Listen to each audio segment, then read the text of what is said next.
Jules Lacour wants to die for a good reason. The protagonist of Mark Helprin's new novel, Paris in the present tense, is 74 years old, so thoughts of his own mortality are normal enough.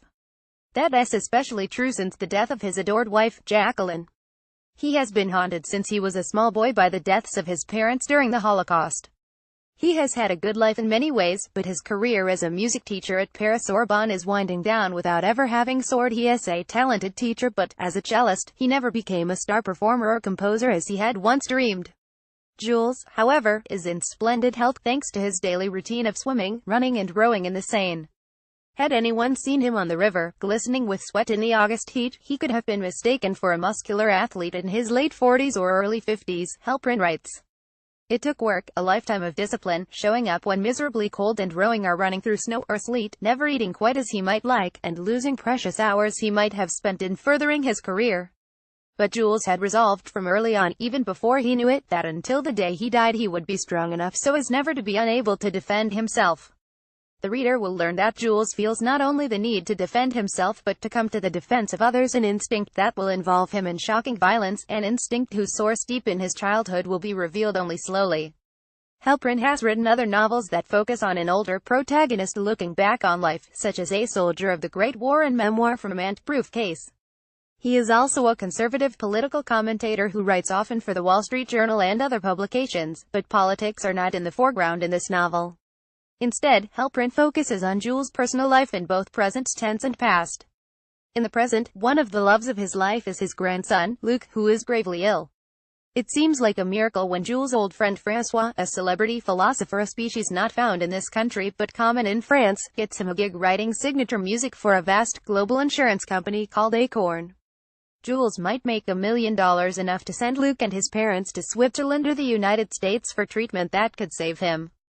That leads to a cutting comic set piece as Jules flies first to Los Angeles, then to New York for meetings with his Acorn handler, a smarmy American who pronounces his name Jules, and the company's leader and peculiar genius, whose name is, no kidding, Rich Panda. Things do not go as planned. What's more, Jules finds out and tells no one that, despite his apparent good health, he has a medical condition that could drop him in his tracks. On one level, Paris in the present tense is a caper, like The Sting, in which Jules comes up with an intricate and clever way to make his death pay off, quite literally. It's also a bit of a romance, as he falls instantly and hopelessly in love despite his devotion to Jacqueline with a student named Lodi who is half a century his junior. Helprin's style, however, elevates the story with sumptuous descriptions and complex characters whose conversations sometimes become analyses of such issues as anti-Semitism or meditations on the nature of music, time and love. There's a reason that Paris appears in the title. The novel is also a paean to that great city.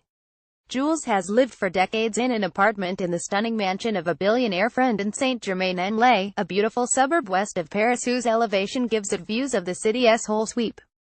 There, on the city's most obscure streets or in the powerful waters of the Seine, Jules is at home and in love with Paris as well.